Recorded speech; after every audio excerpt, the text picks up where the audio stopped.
എന്തിനാണ് അള്ളാഹു കുറച്ചാൾക്ക് പണം കൊടുത്ത് കുറച്ചാൾക്ക് പണം കൊടുക്കാത്തത്? അള്ളാഹ്ക്ക് ഇപ്പൊ പണത്തോട് വലിയ ഇഷ്ടമുണ്ടോ? ഇല്ല. അള്ളാഹിന്റെ ഇഷ്ടത്തിന്റെ അടയാളാണോ ഒരാളുടെ ബിസിനസ്സിൽ ബർക്കത്ത് കിട്ടാൻ? അല്ല അല്ല അല്ല. അങ്ങനെയെങ്കിൽ എങ്ങനെ ഫിറോൻ പണക്കാരനായത്, കാറൂൻ പണക്കാരനായത്, എങ്ങനെ അബൂജഹൽ കോടീശ്വരനായത്? അള്ളാഹിന്റെ ഇഷ്ടാനിഷ്ടത്തിന്റെ മാനദണ്ഡമൊന്നും അല്ല സമ്പത്ത്. ഇഷ്ടമില്ലാത്തവർക്കും ഇഷ്ടമുള്ളവർക്കും ഒക്കെ സമ്പത്ത് കൊടുക്കും. പാവപ്പെട്ട നബിമാരില്ലേ? തിന്നാനില്ലാത്തത് കൊണ്ട് വഫാത്തായ നബിമാരില്ലേ? ഉണ്ട്. പണക്കാരായ നബിമാരില്ലേ? ഉണ്ടല്ലോ. സുലൈമാൻ നബി അലൈഹി സ്വലാമില്ലേ?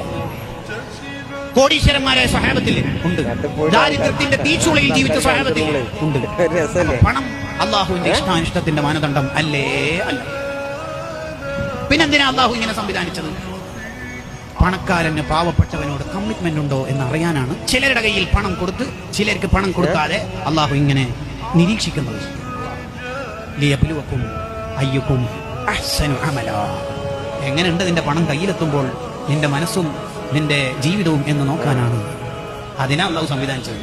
സത്യത്തിൽ നമ്മുടെ ഒക്കെ കയ്യിലുള്ള പണം നമ്മുടെ പണമാണെങ്കിൽ നമ്മൾ മരിച്ചു കഴിഞ്ഞിട്ട് പിന്നെ ആരോ ഒരു കറാമത്ത് മൊഴിജിതത്ത് കൊണ്ട് നമ്മൾ വീണ്ടും എഴുന്നേൽപ്പിച്ചു. ഈ മരിച്ചതിന് ശേഷം അനന്തര സ്വത്ത് ഓഹരി വെച്ച പണം നമ്മുടെ മിൽക്കിലേക്ക് അധികാരത്തിൽ തിരിച്ചു വരുമല്ലോ. അപ്പൊ മനസ്സിലായി നമ്മളെല്ലാം പോയി.